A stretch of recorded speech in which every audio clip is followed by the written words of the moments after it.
Hello दोस्तों, welcome back. ये हमारा स्पेक्ट्रम बुक का पार्ट 2 है और पार्ट 1 को हमने अच्छी तरीके से एक्सप्लेन किया हुआ है।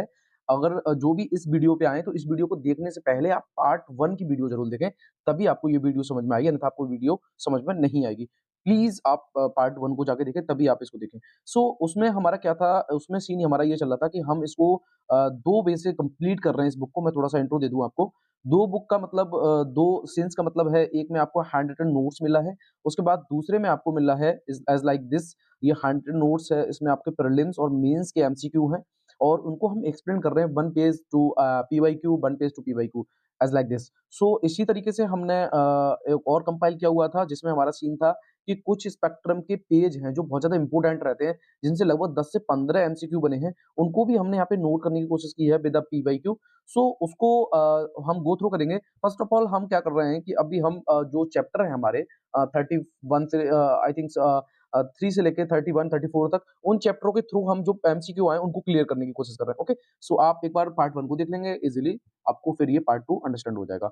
चलिए स्टार्ट करते हैं हम। और स्टार्ट करने से पहले मैं आपको एक चीज़ और बता दूँ कि आप इस पीडीएफ को एक्सेस कर लें और एक्सेस करने के बाद आप इजीली आपको अंडरस्टैंड होगा होगा कि हम किस वे में आगे चल रहे हैं। ओके, चलिए देखते हैं।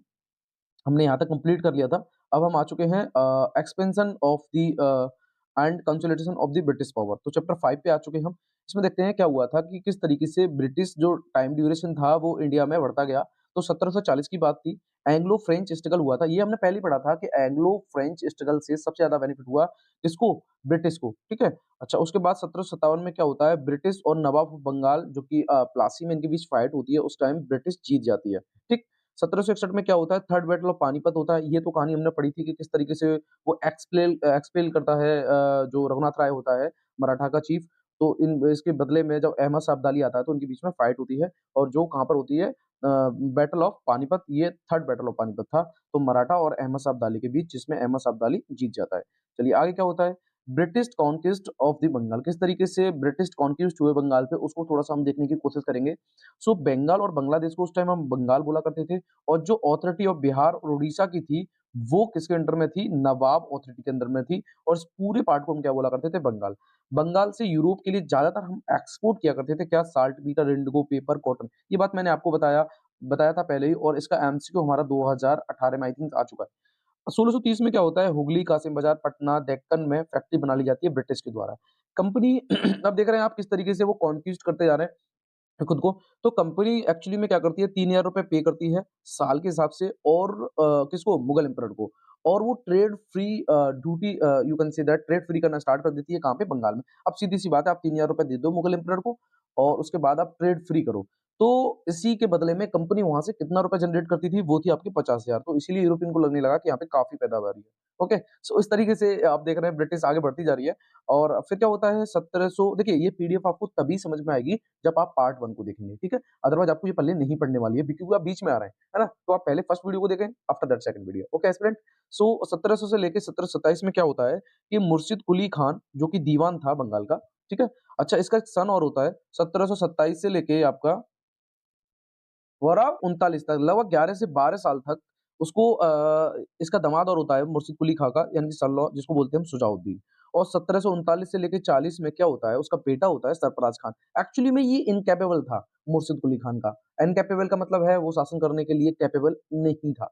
ओके, अच्छा, अब इसको सरफराज खान को कौन किल करेगा? यहाँ पे थोड़ा-सा पॉइंट से आप समझेंगे तो समझ में आ जाएगा आपको। अली वर्दी खां होता है, वो किल कर देता है सरफराज खान को। अब आप देख रहे हैं बेटे को मारता है, ना कि उसके दामाद को।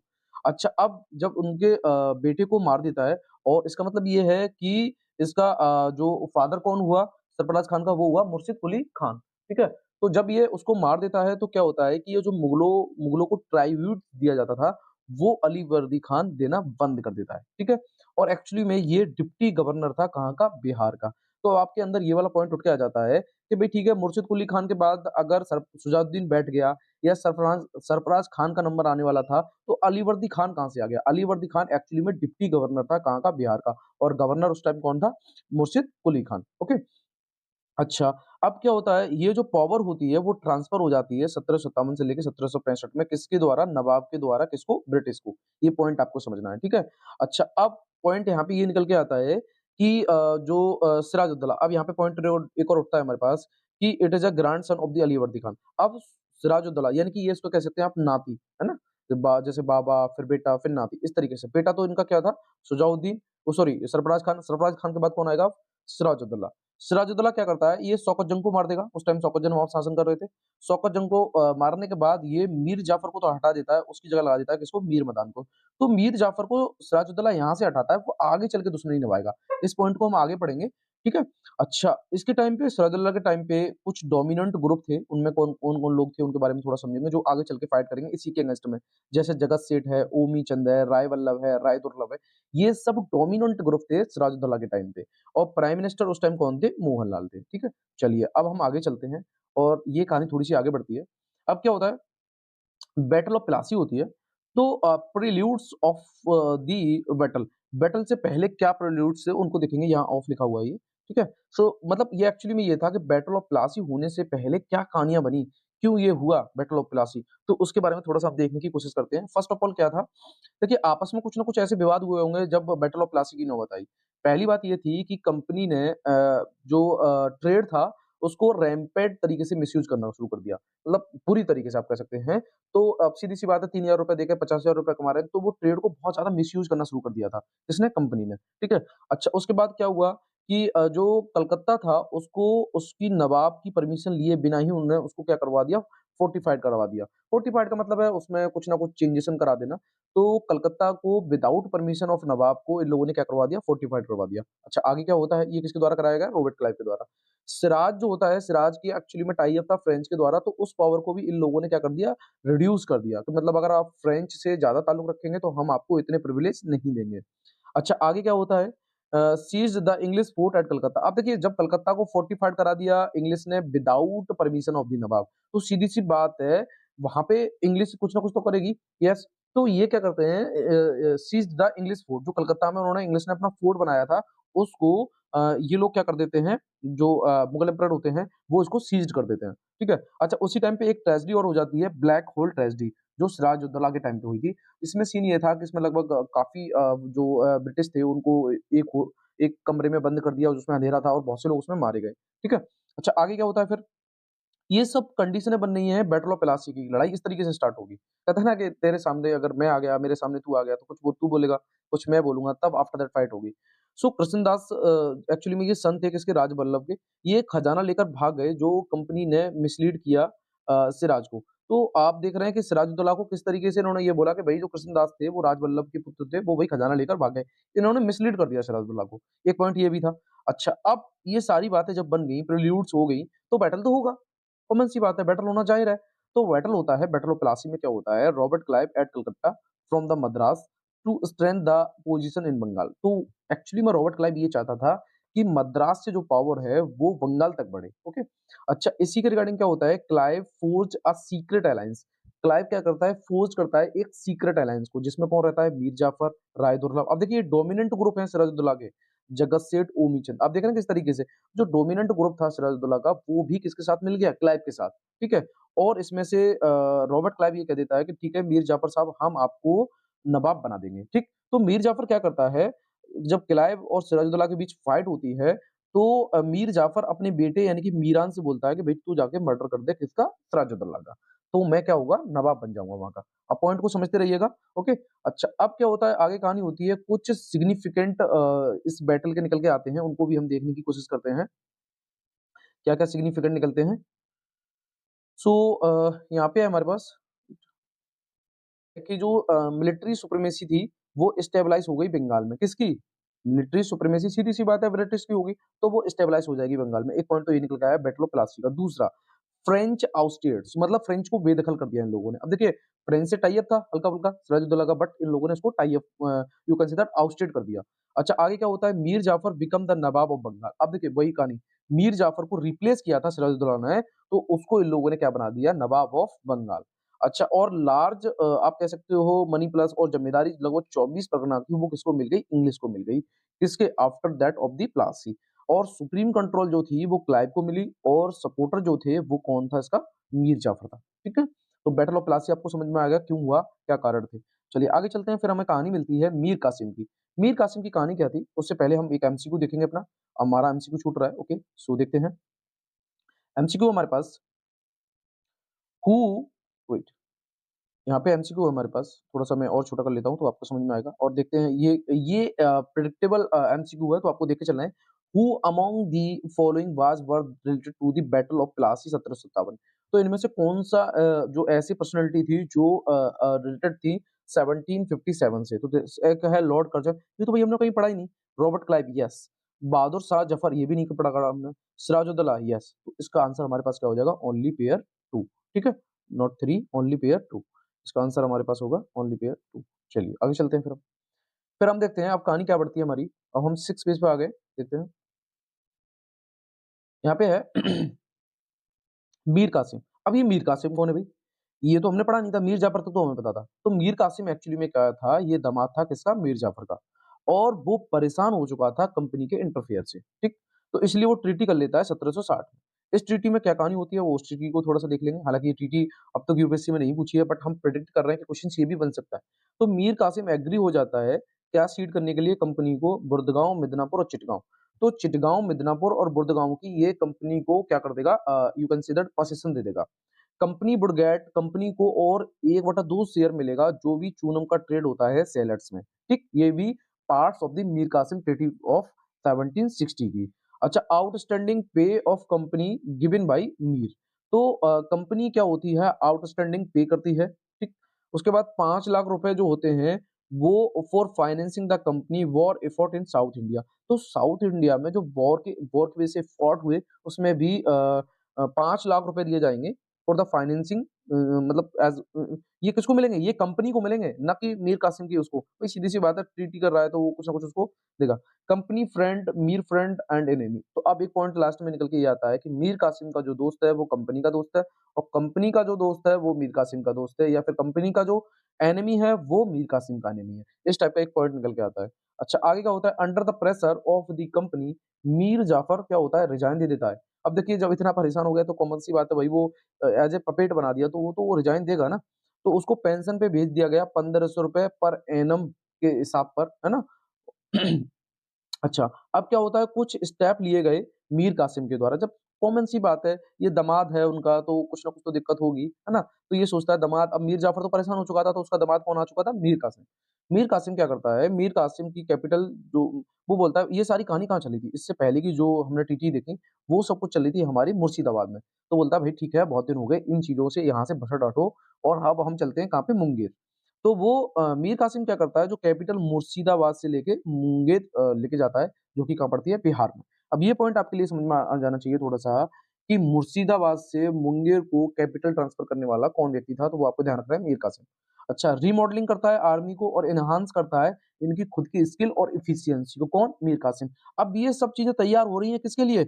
ये सब चीज़ें तैयार हो रही हैं इंग्लिश से फाइट करने के लिए। हालाँकि क्यों? क्योंकि उसका ससुर जो था मीर जाफ़िर वो लड़ चुका था बैटल ऑफ प्लासी जिसमें वो जीत गया था। जीता वो नहीं था, जीता तो ब्रिटिश था पर उन्होंने उसे एज़ अ पपेट बना रखा था अपना।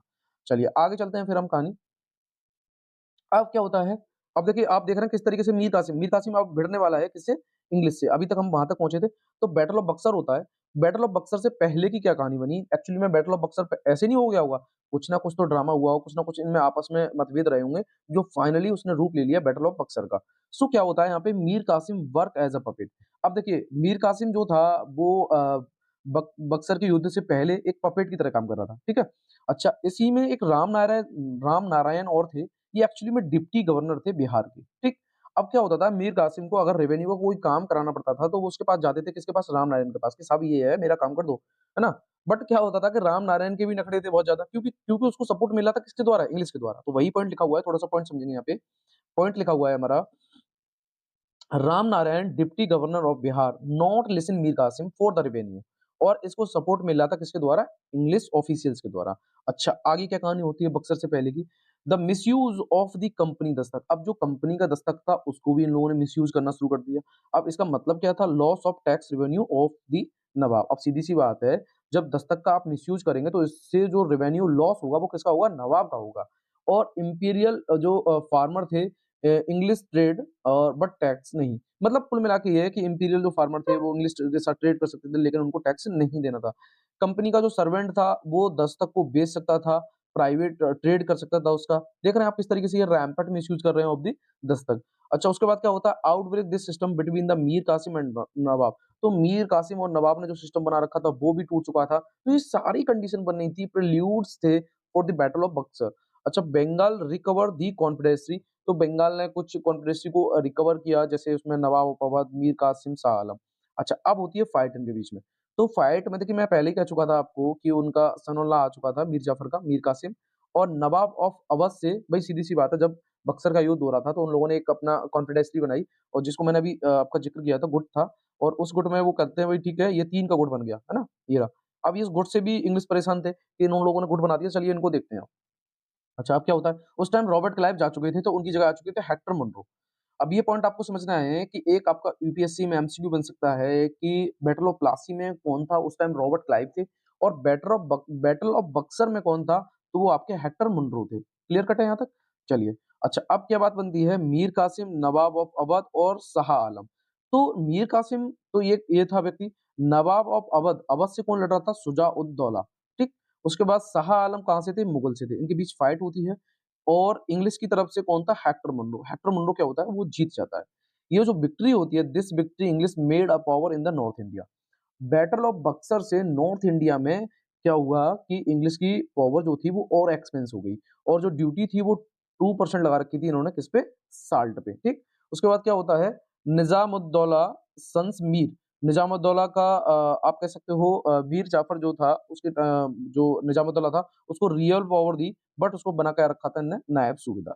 अच्छा, अब देखिए फिर इसके बाद क्या होता है, बैटल ऑफ बक्सर के बाद होती है ट्रीटी ऑफ इलाहाबाद। अब आपसे यही क्वेश्चन बन जाता है फर्स्ट आपके लिए, क्रॉनिकल ऑर्डर में दे दे वो कि सबसे पहले क्या हुआ था, तो आपको याद रखना है बैटल ऑफ प्लासी और दूसरे बाद बैटल ऑफ बक्सर, बक्सर, फिर तीसरा आपका ट्रीटी ऑफ इलाहाबाद। ये पॉइंट आपको जरूर याद रखने हैं। अब ट्रीटी ऑफ इलाहाबाद में क्या होता है, जब वो लोग पहुंचते हैं रॉबर्ट क्लाइव के साथ ट्रीटी करने पहुंचते हैं, तो रॉबर्ट क्लाइव कहता है भाई ठीक है, तुम लोग हार तो गए हो, अब ट्रीटी कर लो। तो ट्रीटी के टाइम पे क्या होता है, नवाब ऑफ अवध तो पहुंच जाते हैं जिनका नाम था शुजाउद्दौला। और मुगल एम्परर पहुंच जाते हैं, मतलब शाह आलम द्वितीय, बट मीर कासिम नहीं पहुंचते हैं। तो मीर कासिम जो थे वो ट्रीटी ऑफ इलाहाबाद में एब्सेंट रहते हैं, आप ऐसे समझिएगा। और ये ट्रीटी होती है किसके बीच में, रॉबर्ट क्लाइव के बीच में। ये पॉइंट थोड़ा सा याद रखना है आपको। अच्छा, आगे क्या होता है, नवाब शुजाउद्दौला, अगर इसकी बात करें तो ये सरेंडर करेगा इलाहाबाद और कारा को, किस, कारा टू एम्परर शाह आलम द्वितीय को। उसके बदले में अवध वापस कर दिया जाएगा, किसके द्वारा, ब्रिटिश के द्वारा। ये बात किसने बोली, रॉबर्ट क्लाइव ने। और रुपए 50 रुपए to company as a war indemnity. तो मतलब इसमें 50 रुपए, अब इसका मतलब ये रहता है कि कंपनी का, भाई सीधी सी बात है, 1 रुपए दो या 2 रुपए दो, पर इसका सेंस ये होता है कि कंपनी कंपनी अगर उनसे इतना रुपए पे करवा रही है तो इसका मतलब ये है कि उनकी सिचुएशन बिगड़ गई। आगे Balwant Singh full position of the high state. तो हाई स्टेट में सॉरी, बलवंत सिंह को, not a high, it's a his state. तो बलवंत सिंह को क्या होता है, फुल पोजीशन मिल जाती है उसके खुद के स्टेट में। अच्छा, शाह आलम द्वितीय, तो देखिए एक तो नवाब शुजाउद्दौला की भी स्टेट ही होगी, एक तो ये बात हो गई, नवाब शुजाउद्दौला जो अवध की बात हम कर रहे थे, और एक शाह आलम द्वितीय, ठीक है, जिसको हम बोलते हैं मुगल एम्परर था, ये मुगल एम्परर। बट आप एक बात इसमें समझ के चलेंगे कि ये कहानी जो थी वो आपकी उसमें नहीं है, किसमें नहीं है, ये कहानी हमारी उसमें नहीं है, आपका मीर कासिम के साथ नहीं है। ट्रीटी ऑफ इलाहाबाद में तो वो प्रेजेंट ही नहीं था, तो उसके साथ ट्रीटी होगी। तो इसमें क्या होता है, शाह आलम द्वितीय के टाइम पे सीड हिम, ये सीड कर देता है क्या, the Nawab of Awadh under the companies protections. तो वो सीडेड करता है नवाब ऑफ अवध को, किसके अंडर में, कंपनीज प्रोटेक्शंस में। बंगाल, बिहार, उड़ीसा, ये सब ईस्ट इंडिया कंपनी को मिल जाते हैं। एनुअल पेमेंट जो कि 26 लाख रुपए देना पड़ता है। और जो प्रोविजन होता है रुपए 53 लाख का, उसमें निजामत फंक्शन जैसे मिलिट्री डिफेंस है, पॉलिसी है, एडमिनिस्ट्रेटिव, ये सारी चीजें होंगी। डुअल गवर्नमेंट बंगाल में स्थापित हो जाती है उस टाइम, कंपनी और नवाब की। अब सीधी सी बात है, ट्रीटी के बाद कुछ ना कुछ तो डिसीजन लिया जाएगा या। तो डिप्टी दीवान कौन होता है, मोहम्मद रजा खान और राजा सिताब राय। तो मोहम्मद रजा खान जो होता है वो बंगाल का होता है, बंगाल को उनको जो दीवान बनाया जाता है, और राजा सिताब राय को बिहार का। Act as a deputy Nizam and deputy subedar के रूप में ये काम करते हैं। चलिए आगे चलते हैं फिर। अब हम उससे पहले एक एमसीक्यू देखेंगे। क्या एमसीक्यू हमारा बहुत ईजी है, और हो सकता है देखिए ये मैंने बिल्कुल, आप देखेंगे कि इसमें 4 ऑप्शन होंगे, है ना? जैसे as a result of the battle of Buxar we come. अब आप ये सोचेंगे कि इसमें से यार 4 ऑप्शन में से जवाब होगा। मतलब इसको मैंने प्रेडिक्ट किया है कि यूपीएससी में मे बी पॉसिबल है कि इस टाइप के क्वेश्चन पूछने के चांस बने। अब आपको लगेगा 4 क्वेश्चन है, बट नहीं, इसका नाम जो है वो एक ही है, बट आपको घुमाने के लिए पूछा है। तो देखते हैं क्या है। As a result of the battle of Buxar became the Nawab of Bengal. उस टाइम बंगाल का नवाब कौन बन गया बैटल ऑफ बक्सर के बाद? मीर कासिम, शाह आलम, शुजाउद्दौला, मीर जाफर। अब देखिए ये बात आपको थोड़ी सी समझनी पड़ेगी कि जब बैटल ऑफ बक्सर हुआ था तो उसके बाद जो है, अब आप सोचेंगे कि इसका जवाब तो थोड़ा-सा हो सकता है ये चारों ही हों, बट नहीं, इसका 4 जवाब नहीं होगा, इसका जवाब एक ही है, बट ये क्वेश्चन घुमा-फिरा के दिया है मैंने आपको, कि हो सकता है मे बी पॉसिबल है कि इस टाइप के क्वेश्चन भी बने। तो मतलब बैटल ऑफ बक्सर के रिजल्ट में जो एक्चुअली में नवाब बंगाल कौन बन गया था, वो बन गया था आपका मीर जाफर, ओके? यहाँ पे आपके पास आंसर होगा मीर जाफर। सो इसका आंसर है हमारे पास only pair 1, okay, clear cut है? चलिए आगे चलते हैं फिर हम। आगे मिलता है हमें Mysore residence to the company. तो टेलीकोटा और विजयनगर की एक्चुअली में ये आसपास की बात है। तो बोडियार मैसूर डायनेस्टी की बात करते हैं 1734 से लेके 1766 में। चिक्का कृष्ण राजा वोडियार ये सेकंड रूलर थे। और उसके बाद हम बात करते हैं हैदर अली हॉर्समैन था उनके टाइम पे, ठीक है? मैसूर आर्मी में और नंजराज और देवराज के टाइम पे, और इसने डिफीट किया था रूलर को, ओके। अच्छा, मैसूर जो प्रॉक्सिमिटी थी French Tipu control Malabar coast. अच्छा, देखिए एक्चुअली में थोड़ा-सा फ्रेंच से टाई अप था टीपू का भी, और इन्होंने फैक्ट्री स्टेबलाइज़ की कहाँ पे? डिंडीगुल तमिलनाडु में, बालासोर, सेरा, बैरापुर, हॉस्कोट। अब ये थोड़ी-सी आपको ट्रीटी याद रखनी है कि कौन-कौन सी डिंडीगुल है, बालासोर है, सेरा है, बैरनचोक है, हॉस्कोट है। अच्छा, आगे देखते हैं फिर हम। माधवराय और हैदर अली के बीच फाइट होती है जिसमें माधवराय लगभग 3 बार जीतते हैं 1764, 1766 और 1771, और माधवराव एक्चुअली में मराठा साइड से थे। अब हम देखते हैं, आपको ना ये वाला जब क्वेश्चन्स आए तो आपको एक पॉइंट याद रखना है कि फर्स्ट एंग्लो मैसूर वार, सेकंड एंग्लो मैसूर वार, थर्ड एंग्लो मैसूर वार, फोर्थ एंग्लो मैसूर वार, इस ये जब हुए थे इनके टाइम पे कौन-सी ट्रीटी हुई थी? ये क्वेश्चन हमारे लिए थोड़ा-सा इंपॉर्टेंट बन जाता है। सो देखते हैं फर्स्ट एंग्लो मैसूर वार जो हुआ था, ओके, मैं थोड़ा-सा बड़ा कर देता हूँ। तो पहले हम ट्रीटी, सॉरी, मैं आपको एक लाइन में याद कराने की कोशिश करूँगा जिससे आपको ये समझ में आ जाए कि एक्चुअली में इसे हमें रीड कैसे करना है। सो फर्स्ट एंग्लो मैसूर में हुई थी treaty of Madras, second Anglo Mysore war में हुई थी treaty of Mangalore, third Anglo Mysore war में हुआ था ट्रीटी ऑफ श्रीरंगपट्टनम, और फोर्थ एंग्लो मैसूर में हुआ था आपका सब्सिडी अलायंस। तो यहाँ पे भी मैंने लिखने की कोशिश की है, फर्स्ट एंग्लो मैसूर वॉर में treaty of Madras, second Anglo Mysore war में treaty of Mangalore, third Anglo Mysore war में ट्रीटी ऑफ श्रीरंगपट्टनम, और फोर्थ एंग्लो मैसूर वॉर में ये आपका Mysore is conquered by the British force, you can say that it's a subsidiary alliance. So ये तो आपको मोटे-मोटे पॉइंट याद हो गए, अब थोड़े से रफली देख लेते हैं। जैसे आपका फर्स्ट एंग्लो मैसूर वॉर की बात करेंगे तो ये इसकी बैकग्राउंड क्या था, निजाम मराठा और इंग्लिश के बीच फाइट होती है, और उस फाइट जो होती है वो किसके बीच होती है, हैदर अली के बीच होती है, इसमें कोई भी कंक्लूजन नहीं निकलता। तो थोड़ा-सा ये पॉइंट आपको समझना होता है कि फर्स्ट एंग्लो मैसूर वॉर हो रहा है तो निजाम मराठा इंग्लिश के बीच हो रही है, और हैदर अली के बीच फाइट हो रही है, इसमें कोई कंक्लूजन कंक्लूजन नहीं निकलता। इसके टाइम पे ट्रीटी ऑफ मद्रास होती है। ये इसमें क्या होता है, जो प्रिज़नर होते हैं उनको एक्सचेंज कर दिया जाता है, ठीक है? अच्छा, सेकंड एंग्लो मैसूर वार में क्या होता है, Hyder forms an anti English alliance with Maratha and Nizam. तो इसमें क्या होता है कि हैदर जो होते हैं वो एंटी इंग्लिश अलायंस बनाते हैं किसके साथ? मराठा और निजाम के साथ। बट क्या होता है कि इसमें ट्रीटी ऑफ मंगलोर हो जाती है, तो ट्रीटी ऑफ मंगलोर जो होती है वो पीस और बैक टेरिटरी की बात करती है। मतलब शांति बनाए रखो और जो हमारी टेरिटरी है वो आपको मिल जाए, सॉरी, हमारी टेरिटरी अगर आपके पास है तो वो आप हमें दे दो, हमा और आपकी टेरिटरी हमारे पास है वो आप ले लो। तो बैक टेरिटरी का जो पोर्शंस होता है वो ट्रीटी ऑफ मंगलोर में होता है। अच्छा, इसमें एक पॉइंट और था निकालने वाला हमारे पास, कि हैदर अली और इंग्लिश के बीच फाइट तो होती है, ठीक है? तो ये एक दूसरे को आपस में हरा देते हैं, किसमें? सेकंड एंग्लो मैसूर वार में। अच्छा, आगे क्या होता है, थर्ड एंग्लो मैसूर वार होता है टीपू सुल्तान और English under the general meadows के बीच में 1719 में। इसमें क्या होता है, टीपू सुल्तान जीत जाते हैं। तो आपको थोड़ा-सा याद रखना है कि फर्स्ट सेकंड वॉर में जो वोडियार थे, वो नहीं विन हुए थे, but third Anglo Mysore war में टीपू विन हो गए। अच्छा, ट्रीटी की बात करेंगे तो ट्रीटी ऑफ श्रीरंगपट्टनम होती है थर्ड में। अब जब टीपू जीत जाते हैं versus the English, Nizam and Maratha. अब देखिए यहाँ पे एक पॉइंट और पकड़ने वाला है, यहाँ भी ये 1798, ये 90 है, सॉरी, यहाँ थोड़ा-सा मैंने आपको ये थोड़ा-सा गड़बड़ नहीं हो जाए आपका। टीपू और English under the general widows 1790 में जब फाइट होती है, ठीक है साहब, तो उसमें तो टीपू जीत गए, बट उसके 2 साल बाद फिर कहाँ मानने वाले इंग्लिश, तो वो अपने साथ मिला लेंगे किसको? निजाम और मराठा को। उसके बाद इंग्लिश जीत जाती है। अब इंग्लिश जीत जाती है तो उनके साथ 3 हैं, इंग्लिश है, निजाम है, मराठा है। तो ये क्या करते हैं, इंग्लिश को दे देते हैं कौन-कौन से? ब्रह्मबोल, डिंडीगुल और मालावर, ठीक? ये 3, और मराठा को देते हैं तुंगभद्रा और निजाम को देते हैं कृष्णा के ऊपर की जो भी पेन्नार पड़ेंगे, मतलब जो भी पेन्नार रिवर पड़ेगी, वो सब किसको मिल जाती है? निजाम को। तो आपको एक बात समझनी है कि थर्ड एंग्लो मैसूर वॉर में टीपू पहले इंग्लिश को हराता है, फिर इंग्लिश टीपू को हरा देती है और इसके बाद ये पार्ट जो होते हैं वो डिवाइडेड कर लेते हैं। अच्छा, आगे क्या होता है? फोर्थ एंग्लो मैसूर वॉर में टीपू और इंग्लिश जनरल स्टाउट लड़ रहा होता है इस टाइम, और जनरल हैरिस और बेलेजली, ठीक है? तो इसमें क्या होता है? फिर ये जीत जाते हैं फोर्थ में भी, और उस टाइम ये करते हैं सब्सिडियरी अलायंस। तो मराठा जो होते हैं वो half of Tipu territory given. तो क्या होता है कि टीपू की आधी टेरिटरी जो है वो किसको मिल जाती है? मराठा को। और निजाम जो होते हैं वो ऑलरेडी साइन कर देते हैं किस पे? सब्सिडरी अलायंस पे। क्लियर कट है? तो आपको समझ में आ गया किस तरीके से एंग्लो मैसूर वार हुए। तो आपको ट्रीटी जरूर देख लेनी है एक बार कि मद्रास किसमें है, मंगलोर किसमें, श्रीरंगपट्टनम किसमें है, सब्सिडरी अलायंस किसमें। अच्छा, अब ये ट्रीटी हुई तो सॉरी, ये टीपू सुल्तान के साथ जो भी ये फाइट हुई, और उसके बाद जो है मैसूर का क्या हाल रहता है उसके बारे में थोड़ा सा हम देखते हैं।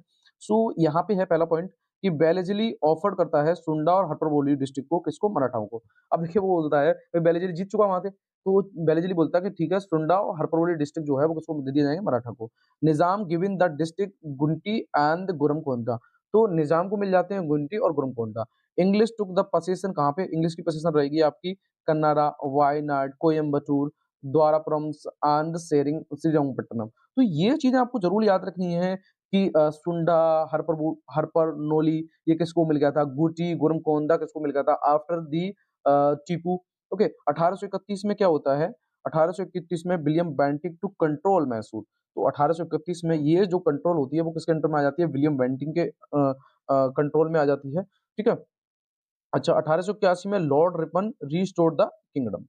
अच्छा, अब आगे क्या होता है? मराठा का किस तरीके से राइज हुआ वो थोड़ा सा देखते हैं। मराठा फैमिली इमर्ज हुई थी, जैसे गायकवाड़ आपका बड़ौदा से, भोसले नागपुर से, होलकर इंदौर से, सिंधिया ग्वालियर से, पेशवा पूना से। बाजीराव फर्स्ट जो था वो confederacy suppose to conquer rule in the name of the Maratha king Shahu के नाम से।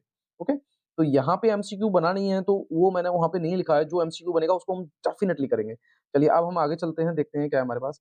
फिर हमारे पास फर्स्ट एंग्लो मराठा वार हुआ, तो इसका क्या बैकग्राउंड रहा उसके बारे में थोड़ा-सा हम देखेंगे। तो देखिए यहाँ पे कहानी चलते हैं बैकग्राउंड में, फर्स्ट एंग्लो मराठा वार में। तो डेथ हो जाती है माधवराव की 1772 में, तो अब उसकी जगह उसका भाई बैठेगा। भाई कौन था? Narayan Rai, succeeded by the assassin, मतलब उसकी भी हत्या कर दी जाती है, किसकी? नारायण राय की। अब देखिए, आप पहले पॉइंट समझ लीजिएगा, पहले माधव राय को बैठना था, माधव राय की तो डेथ हो गई, अब उसका भाई बैठना था नारायण राय, उसकी भी हत्या कर दी गई, नारायण राव की। अब उसकी जगह उसकी पत्नी होगी। भाई सीधी-सी बात है, अब तो पत्नी पे एक बेटा था जिसका नाम था सवाई, है ना? तो गंगाबाई जो थी वो पत्नी थी नारायण राव की, तो उसका बेटा था सवाई, जो कि नेक्स्ट पेशवा बनेगा, बट ऐसा नहीं होता है। उसकी जगह बैठ जाता है कौन? रघुनाथ राय। एक्चुअली में ये लीगल हायर नहीं था, और ये अंकल था किसका? नारायण राय का। तो आप समझ रहे होंगे किस तरीके से ये कहानी है। तो जैसे आपका माधव राव का भाई था, नारायण राय को बैठना था, नारायण राय नहीं बैठ पाता है, उसकी हत्या कर दी जाती है, तो उसकी जगह उसकी वाइफ को बैठना था, पर प्रचलन में था कि उसका बेटा बैठेगा, जो कि सवाई नेक्स्ट पेशवा बनेगा, पर वो भी नहीं बन पाता है, फिर उसकी जगह बैठता है कौन? रघुनाथ राय, ठीक। अच्छा, आगे क्या होता है फिर? और इनको लीड कर रहा होता है उस टाइम नाना फडणवीस, जिसको हम बड़ा भाई बोलते हैं। अच्छा, आगे कहानी क्या बनती है फिर हमारी? फिर बनती है ट्रीटी ऑफ सूरत और पुरंदर। ये होती है इंग्लिश और रघुनाथ राय के बीच में। अब देखिए, उसने सवाई को तो नहीं बैठने दिया, तो रघुनाथ राय यहाँ पे बैठा हुआ है। तो अब सीधी-सी बात है, जो भी ट्रीटी होंगी वो ट्रीटी किसके साथ होंगी? वो होंगी रघुनाथ राय और इंग्लिश के बीच में। ओके? तो इसमें क्या होता है, सेल्सट और बेसिन जो होता है, वो इंग्लिश को सीडेड कर दिया जाता है। ओके। उसके बाद बिटवीन फिर पुरंदर में क्या रहता है? देखिए, सेल्सट और बेसिन जो था वो इंग्लिश को सीड कर दिया गया, किसमें? सूरत में। पुरंदर में कहानी क्या होती है? इंग्लिश और रघुनाथ राय के बीच में होती है, जिसमें उसको पेंशन के लिए राजी कर लिया जाता है, इंग्लिश को किसके लिए? फॉर दी रघुनाथ राय। अच्छा, मराठा आर्मी जो थी कमांडेड जिसके थे महादजी सिंधिया। तो मराठा आर्मी को कमांडेड उस टाइम कौन कर रहे थे? वो कर रहे थे महादजी सिंधिया, जिन्होंने यूज किया था स्कॉच अर्थ पॉलिसी। अब स्कॉच अर्थ पॉलिसी का मतलब क्या होता है, तो उसके बारे में थोड़ा-सा मैं बता दूँ। जैसे मान लीजिए आपकी आर्मी यहाँ से निकल के जा रही है, ठीक है? अब उसके बाद आपकी आर्मी और एक आर्मी पीछे भी आ रही है, तो ये लोग क्या करेंगे, ये लोग जैसे आगे जो भी हमारी खाने-पीने की चीज़ें हैं, पानी पीने के लिए कुआँ है ना? खाने के लिए फल हैं, तो ये उन सबको डिस्ट्रॉय करती जाएगी ये वाली आर्मी। तो पीछे वाली आर्मी जो आएगी उसको कुछ नहीं मिलेगा, ओके? तो इसी को बोलते हैं हम स्कॉच अर्थ पॉलिसी। इसको अपनाया गया था महादजी सिंधिया के द्वारा, ये पॉइंट आपको समझना है। अच्छा, अब ट्रीटी ऑफ सूरत और पुरंदर की ट्रीटी के टाइम पे ट्रीटी ऑफ बड़गांव भी होती है, जिसमें क्या होता है, वारेन हेस्टिंग रिजेक्टेड करता है, ये जितनी भी चीज़ें हमने पहले ऊपर बात कर रहे थे, वो सब रिजेक्टेड कर देता है, और ये कैप्चर करता है अहमदाबाद को 1779 में और बेसन को 1780 में। उसके बाद ट्रीटी ऑफ सालवाई होती है, ये पेशवा और इंग्लिश के बीच में होती है। इसमें क्या होता है कि इंग्लिश को सेल्ससेट का पोजीशन बना रहता है। मतलब इसमें इंग्लिश जैसे अभी हमने यहाँ पे किया था ना ये वाला सेल्ससेट और बेसन वाला जो इंग्लिश को मिल गया, बट ये पोजीशन उनका वैसा ही का वैसा ही बना रहता है ट्रीटी ऑफ सालबाई के थ्रू। फिर ट्रीटी ऑफ पुरंदर आती है और बेसन रिस्टोर्ड बाय द मराठा। अच्छा इस इन गुजरात फतेह सिंह गायकवाड़ ये एक पेशवा के रूप में काम कर रहे होते हैं वहाँ पे, ठीक है? अच्छा, ये सारी कहानी जो चल रही है वो फर्स्ट एंग्लो मराठा वॉर की थी। अब थोड़ा-सा हम सेकंड की अब देखिए इसमें फिर क्या होता है English support the not English support तो करती है बट किसको? रघुनाथ राय को नहीं। Hyder Ali should return all territory Hyder Ali क्या करता है जितनी भी टेरिटरी होती है उनको सबको रिटर्न कर देते हैं and English should enjoy all the privilege English सारे प्रिविलेज को एन्जॉय करना स्टार्ट कर देती है। Peshwa not supported European. ये सारी कहानी चलती आई। अब सेकंड में देखते हैं क्या होता है सेकंड सेकंड एंग्लो वॉर में। सेकंड एंग्लो वॉर जो कि 1803 से लेके 5 तक चला जिसमें सिंधिया और भोसले दोनों मिल जाते हैं और जो फाइट होती है वो वेलेजली के बीच होती है। इसमें जीत कौन जाते हैं? वेलेजली, ठीक? अच्छा इसमें ट्रीटी ऑफ बेसन होती है जो कि बाजीराव सेकंड और इंग्लिश के बीच में होती है और बाजीराव सेकंड एग्री हो जाते हैं सीड करने के लिए। क्या-क्या सीड करना है उन्हें जैसे Surat to surrender the city और उसके बाद chauth claim to English, European army जो है उसमें इंक्लूडेड नहीं होगी और इनको कंट्रोल किसके द्वारा किया जाएगा? इंग्लिश के द्वारा। ओके। अच्छा डिफीटेड होते हैं भोसले ट्रीटी ऑफ देवगाँव में। देवगाँव के थ्रू आप कह सकते हो जो भी ट्रीटी हो रही है, तो जिस तरीके से आपके जो मराठा हार रहे हैं, तो उसमें हम देख रहे हैं भोंसले हैं, ट्रीटी ऑफ देवगाँव, सिंधिया जैसे ट्रीटी ऑफ सुरजी, अंजनगाँव और होलकर जो कि ट्रीटी ऑफ राजपूत घाट। अच्छा, इसी तरीके से थर्ड एंग्लो मराठा वार निकल के आता है जो 1817 से लेके 19 में। देखिए इसको मैं थोड़ा-सा जल्दी इसलिए कर दे रहा हूँ क्योंकि इसका एमसीक्यू नहीं बना है। ये किसके टाइम पे होता है? लॉर्ड हेस्टिंग के। थोड़े से गवर्नर आपको याद रखने हैं कि सेकंड वेलेस्ली के टाइम पे, दूसरा वाला आपका किसके टाइम पे? लॉर्ड हेस्टिंग के टाइम पे और फर्स्ट एंग्लो मराठा वार को आप मुझे कमेंट बॉक्स में जवाब देंगे कि वो किसके टाइम पे हुआ था, ओके? चलिए सो इसके टाइम पे क्या होता है? ये चार्टर्ड एक्ट 1883 तो आपसे एक क्वेश्चन और बन जाता है कि 1813 वाला जो चार्टर्ड एक्ट है, वो थर्ड एंग्लो मराठा वार के एज़ अ पार्ट के रूप में है, ये थोड़ा-सा आपको देखना पड़ेगा। अच्छा, उसके बाद देखते हैं हम पिंडारी लीडर थे उस टाइम आमिर खान, करीम खान, चीतू खां। तो अगर आपसे ये वाला क्वेश्चन्स बन जाए कि आमिर खान, करीम खान, चीतू खां, ये पिंडारियों के लीडर थे, किसमें? थर्ड एंग्लो मराठा वार में, जो फाइट कर रहे थे किससे? इंग्लिश से, ओके? अच्छा, इसके रिजल्ट में क्या होता है? पेशवा वाज़ डिफीटेड एट खिरकी, पेशवा जो है डिफीटेड होते हैं खिरकी में और वहाँ पे वो ट्रीटी करते हैं पूना की। भोसले कहाँ पे? सिताल बुंदी जो और होलकर एट मेहंदीपुर और सिंधिया आपके ट्रीटी ऑफ ग्वालियर में और ट्रीटी ऑफ मंडासोर। अच्छा क्या कारण थे कि मराठा ने अपनी पावर को लॉस कर दिया? जैसे सबसे पहली बात ये थी कि उनकी जो इकोनॉमिक पॉलिसी थी वो बहुत ज़्यादा अनस्टेबल थी और उनकी जो लीडरशिप थी वो इनेप्ट थी मतलब आप कह सकते हो एक कैपेबल तरीके से नहीं थी और उसके बाद उनकी जो पॉलिटिकल सेटअप था वो भी बहुत लूज़ था, है ना? और उसके बाद जो मिलिट्री सिस्टम था वो बहुत आप कह सकते हो इन्फीरियर था। उसके बाद सुपीरियर इंग्लिश डिप्लोमेसी जो इंग्लिश की डिप्लोमेसी थी वो बहुत ज़्यादा सुपीरियर थी as compared to the Maratha. So अब देखेंगे हम अब किस तरीके से देखिए यहाँ पे हम मेंस का क्वेश्चंस लगाने की कोशिश करेंगे और मुझे लगता है इजीली ये लग जाएगा क्वेश्चंस कोई ज्यादा टफ नहीं है। चलिए देखते हैं क्या है हमारे पास कि discuss the reason for the decline of the Maratha empire till 19th century 250 वर्डों में लिखना है तो इंट्रोडक्शन की बात करते हैं तो मराठा सबसे पहले हमें इंट्रोडक्शन देना होता है ठीक है तो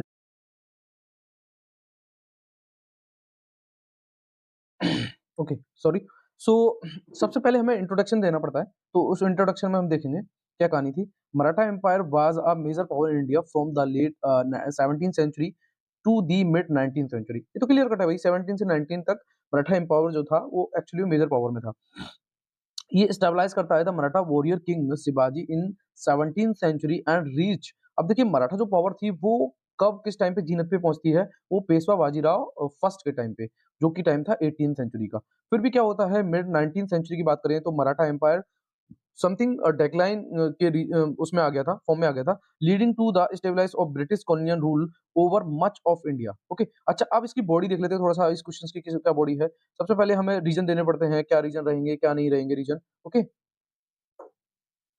देखते हैं फिर क्या कहानी होती है। अब देखिए बॉडी में थोड़ा-सा देखना पड़ता है क्या इंटरनल फैक्टर हैं, क्या एक्सटर्नल फैक्टर हैं, वो सारी चीज़ें देखनी पड़ती हैं हमें। तो इंटरनल फैक्टर में क्या कहानी थी, देखिए इनकी सबसे बड़ी बात ये थी कि इनकी जो सेंट्रलाइज़ेशन थी उसमें थोड़ी-सी कमी थी, है ना? बाद-बाकी इस क्वेश्चन को मैंने लगाया बहुत अच्छी तरीके से आप देखेंगे तो आपको और ईज़ी लगेगा इसमें। उसके बाद इनका वीक लीडरशिप थी इनकी, ये मैंने अभी आपको बताया, ठीक है? और दूसरी बात तीसरी बात ये थी इनका जो अगर हम लीडरशिप कमिटमेंट की बात करें वो भी इनका बहुत ज़्यादा लैक था और यूनिटी थी, इंटरनल डिसयूनिटी थी मतलब आपस में ये एक नहीं थे, ओके? कुछ एक्सटर्नल फोर्स भी थी, जैसे for example the conflict between the Peshwa and the Gaekwad ruler in the late 8th century weakened the Maratha, है ना, empire and made it vulnerable to attack from the British. ये भी एक एक्सटर्नल फोर्स था, इनकी टेक्नोलॉजी भी उसमें भी थोड़ा-सा जो एडवांसमेंट होना चाहिए वो भी कम था। उनका जो टैक्टिक्स थी बैटल की वो भी बहुत पुअर थी। ये सारे रीज़न रहे थे जिस वज़ह से मराठा एम्पायर जो था वो डिक्लाइन हुआ। ओके, तो इसका कंक्लूजन आप एक बार चाहें तो कमेंट बॉक्स में हल्का 2 लाइन में मुझे दे सकते हैं नीचे। चलिए आगे चलते हैं फिर हम। आगे मिलता है British paramountcy through the administrative policy. तो कुछ ब्रिटिश ने पैरामाउंटीसी के थ्रू एडमिनिस्ट्रेटिव किया था, उनको आप देखते हैं। जैसे इनको थोड़ा सा मैं आपको ऐसी तरीके से बताने की कोशिश करूंगा। जैसे the policy of ring fence है, सब्सिडरी अलायंस है, डॉक्ट्राइन ऑफ लैप्स है। तो पॉलिसी ऑफ रिंग फेंस है वो बारन हेस्टी के द्वारा स्टार्ट की गई। इसका मतलब ये था, इसका एम था क्रिएटिंग करना बफर जोन को to defend the company frontier. तो कुल मिला के ये है कि बफर जोन को क्रिएट करने का काम था, जिससे क्या हो, कंपनी के जो फ्रंटियर हैं उनको डिफेंड किया जाए। और ये रिंग फेंस पॉलिसी जो है वो एक्सटेंडेड पार्ट है किसका, सब्सिडरी अलायंस का। तो रिंग फेंस पॉलिसी, सॉरी ये मैंने यहाँ पे थोड़ा सा आपको अपोजिट बोल दिया, ये इसको मैं ऐसे बताता हूँ। रिंग फेंस पॉलिसी का एक्सटेंडेड पार्ट है सब्सिडरी अलायंस। और ये रिंग फेंस पॉलिसी जो थी वो एनकाउंटर करने की थी मराठा, मैसूर और हैदराबाद। ओके, तो ये पॉइंट आपको थोड़े से समझने हैं कि रिंग फेंस पॉलिसी क्यों लाई गई। वो वारन हेस्टिंग के द्वारा लाई गई, बफर जोन को क्रिएट करने के लिए लाई गई। और रिंग फेंस पॉलिसी का अगर हम एक्सटेंडेड पार्ट करें तो वो निकल के आ जाता है हमारे पास सब्सिडरी अलायंस। और किसको एनकाउंटर करने के लिए थी ये, मराठा, मैसूर और हैदराबाद। ओके, अच्छा अब सब्सिडरी अलायंस की बात करते हैं। इसके फाउंडर थे बैलेजली। अच्छा, इसका मतलब क्या था, ये क्रिएट करना चाहती थी permanent station of the British army in Indian territory to आपके सब्सिडरी फॉर इट मेंटेन। तो कुल मिला के ये था कि सब्सिडरी अलायंस का मतलब ये था कि ठीक है, हम परमानेंट अपनी एक स्टेशन बनाएंगे ब्रिटिश का, कहाँ पे, ब्रिटिश आर्मी का इंडिया में। तो उसी के रिगार्डिंग थी, उसमें बहुत सारी बात थी कि वो अपने सोल्डर दे रहे थे। फर्स्ट से फोर्थ स्टेज में ये बटी हुई थी। जैसे फर्स्ट स्टेज में ये था कि ऑफर फ्रेंडली इंडियन स्टेट। पहले तो ये एज ए फ्रेंडली ऑफर देंगे इंडियन स्टेट को, भाई आप हम में शामिल हो जाओ। गेव ओन सोल्डर, उनको ये अपने खुद के सोल्डर देंगे, मतलब सोल्जर देंगे जो भी होंगे उनके सोल्जर्स। एंड ट्रेन करेंगे इंडियन सोल्जर्स को, ठीक है। उसके बाद ये प्रोटेक्ट करेंगे free, but station then ceded some part of the territory. Free तो काम करेंगे बट उसका कुछ पार्ट ये ले लेंगे, किसमें, सब्सिडरी अलायंस में। ओके, सो इसमें फर्स्ट थे निजाम ऑफ हैदराबाद 1798 में, मैसूर एंड तंजौर। देखिए अब ये पॉइंट ना यूपीएससी में यहाँ पे थोड़ा सा क्वेश्चन कम बना है, इसलिए मैंने इसको इस तरीके से थोड़ा जल्दी में बता दिया इसको। पर आपको एक पॉइंट समझ लेना है, जो क्वेश्चन बना है वहां से आप इजीली उठा लेंगे। जैसे निजाम ऑफ हैदराबाद फर्स्ट टाइम पे, मैसूर एंड तंजौर सेकंड पे, अवध, फिर पेशवा, फिर भोसले, फिर सिंधिया, फिर जोधपुर, भरतपुर, जयपुर और आपका ये था फिर बूंदी। ओके, और होलकर जो थे वो लास्ट थे जिन्होंने सब्सिडरी अलायंस को एक्वायर किया था। तो ये पॉइंट आपको समझना है, ये आपको समझना है कि Holkar were the last to accept the subsidiary alliance. Okay, so now next है फिर हमारे पास डॉक्ट्राइन ऑफ लैप्स की बात करेंगे। तो उसके फाउंडर जो थे वो डलहौजी थे। ये किस बेसिस पे थी, ये बेसिस पे थी on the basis of the adopt son could not heir of the state. मतलब इन्होंने ये कहा था कि भाई आपका जो दत्तक पुत्र है वो शासक नहीं बनेगा, इसलिए इसको लाया गया था। तो फर्स्ट इसको किसने एनेक्स किया था, इसमें एनेक्स किया था सतारा को, झांसी एंड नागपुर को, जयपुर जो कि बुंदेलखंड, और उसके बाद संबलपुर उड़ीसा, और भगत हिमाचल प्रदेश और अवध को इन्होंने क्या किया था, एनेक्स किया था डॉक्टर एनोप्लस में। अब हमारा क्वेश्चन आ जाता है, अब क्वेश्चन देखते हैं हम। Which one of the following statement does not apply to the system of subsidiary alliance introduced by Lord Wellesley? इनमें से अब देखिए नॉट अप्लाई, इनमें से कौन सा अप्लाई नहीं होता है सब्सिडरी अलायंस में। टू मेंटेन, देखिए 4 स्टेप है, 4 में से क्लियर हो जाएगा। To maintain a large standing army at other expense, ये तो कहीं तक था। To keep India safe from the Napoleon danger, ये भी था।